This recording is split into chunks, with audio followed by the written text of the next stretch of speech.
the ancient heart of the Sahel, where the wind spoke in tongues and the earth bled red beneath heavy boots, there lay a proud land known as Burkina. The villages whispered of the old magic, the strength of the lion, the cunning of the jackal, the patience of the baobab, and the spirits of ancestors that lingered just beyond the veil of sight. Among the living guardians of the land was Captain Ibrahim Traoré, a man carved from the iron of ancient warriors. His eyes carried the weight of history, and his heart beat in rhythm with the pulse of the earth. It was said he could hear danger before it spoke, and see treachery before it acted. Burkina had seen peace and chaos dance in an endless spiral, and now once again, whispers of deceit carried on the hot desert wind. The trouble began at Camp Soglo, a fortified post deep in the red heartlands. Soldiers were uneasy, supplies disappeared, plans shifted mysteriously, and ambushes struck with deadly precision. It was as if the enemy saw through walls, read maps before they were drawn, and listened to secrets before they were spoken. Ibrahim, young yet commanding, called his most trusted warriors to council. They gathered under the shade of a battered baobab. Its roots nodded like the stories of old. "This is no ordinary enemy," Ibrahim said, his voice low. "This is not the work of broken men. This is a serpent among us."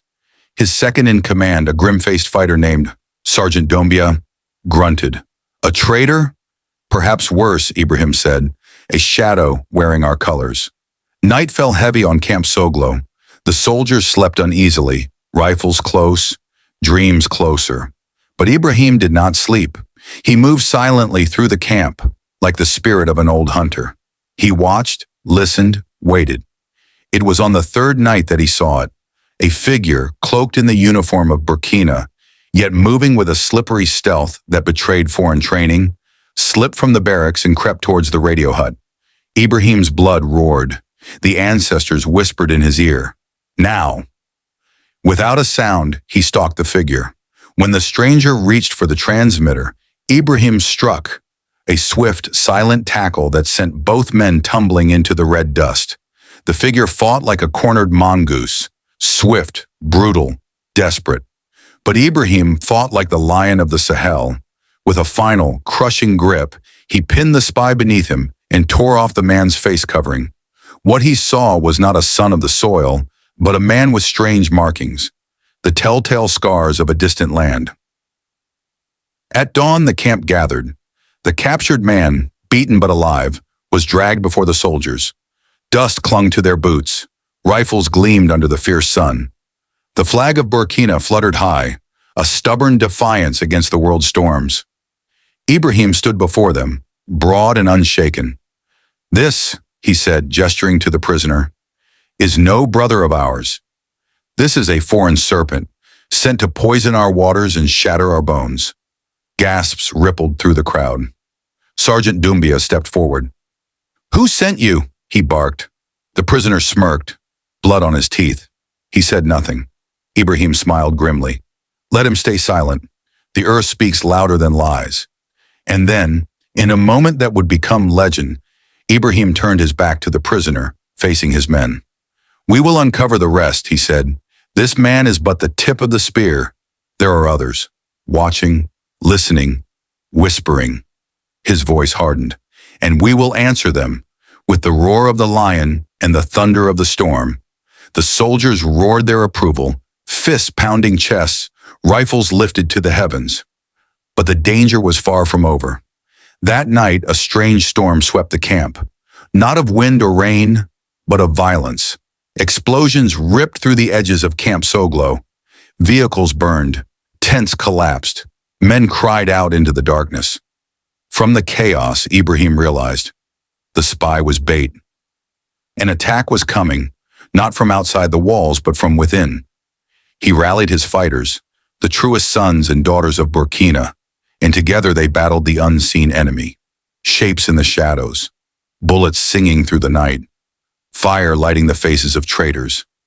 In the heart of the melee, Ibrahim saw a second figure, not cloaked but bold, barking orders in a language that did not belong to their soil. Without hesitation, Ibrahim charged. The clash was brutal. Ibrahim fought like a spirit possessed, every strike a hymn to the ancestors.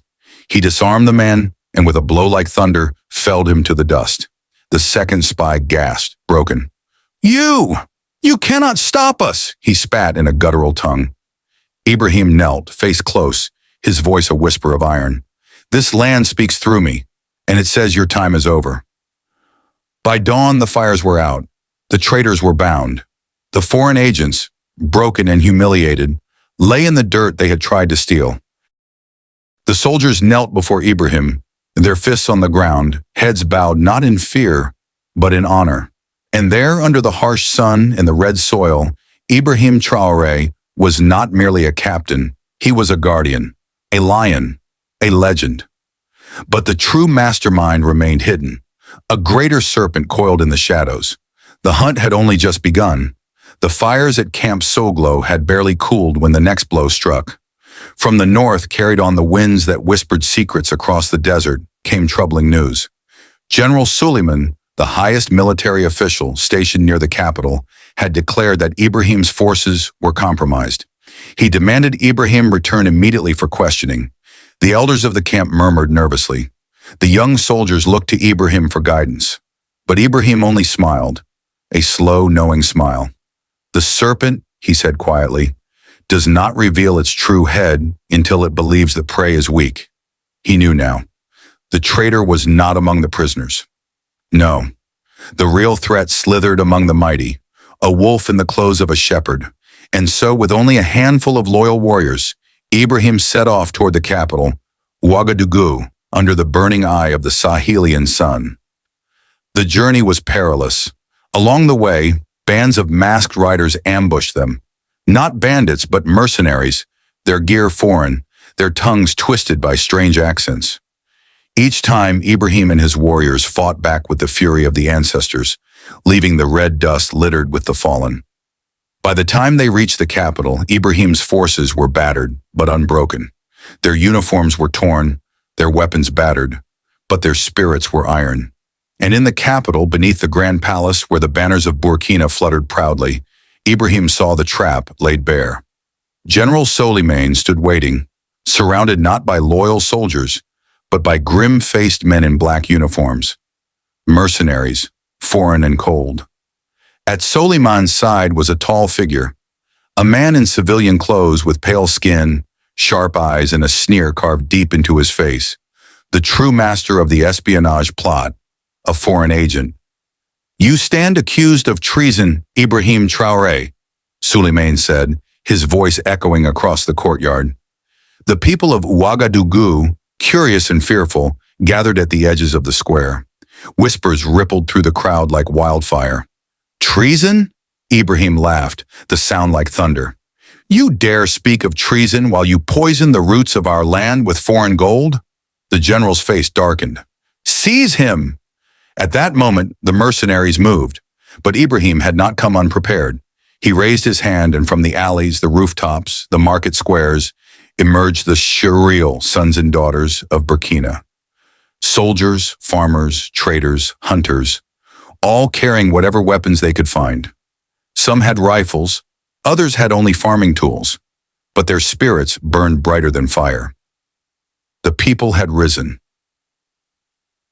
A mighty battle erupted in the heart of the capital. Gunfire cracked, spears flew, the red dust turned to smoke. Ibrahim fought at the forefront, moving like the desert wind, a living legend before the eyes of his people.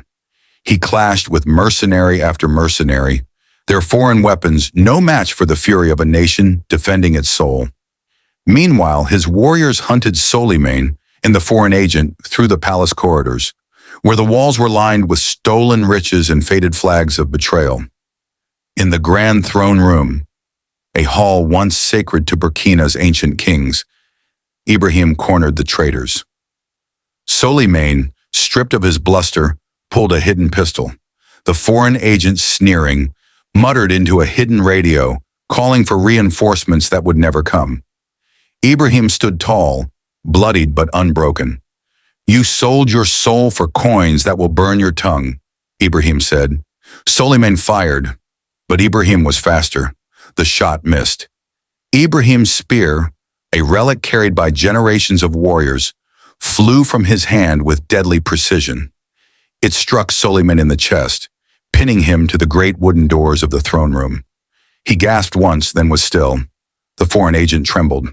"You think you've won," he spat. "There are others. You cannot fight the world."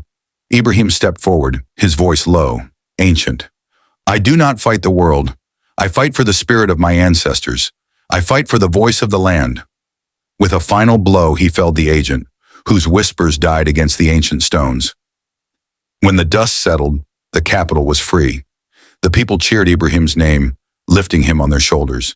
But Ibrahim, ever humble, knelt in the red soil.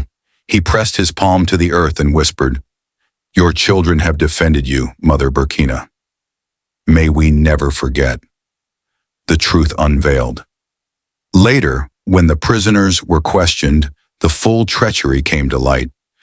General Suleiman had been seduced by promises from a foreign empire, promises of wealth, power, and control. The foreign agents had planned to hollow out Burkina's heart, turning it into a puppet state to control the Sahel's vast resources. The first spy captured at Camp Soglo had been merely a messenger, sent to sow confusion and draw Ibrahim into a trap. But they had underestimated the spirit of a lion and the loyalty of a people to their land. With the traitors vanquished, Ibrahim Traoré did not claim a throne. He refused the golden robes, the jeweled scepters. Instead, he walked among the people, a captain still, not a king, helping rebuild the wounded heart of the nation. His warriors planted trees where the blood had been spilled. The young sang songs of the battles fought and won. And the elders, under the shade of the ancient baobab trees, told the tale of how a serpent had been exposed, not by sorcery or armies, but by the courage of one man who listened to the whispers of the red soil. And so it was said, in the days when the earth cried and the winds carried the scent of betrayal, there arose a son of the soil, Ibrahim Traoré, who unmasked the foreign serpent and stitched the torn spirit of the land back into one beating heart. And for generations to come, when the drums of danger would sound across the plains, the people would whisper, "Remember the lion of the red soil. Remember Ibrahim Traoré."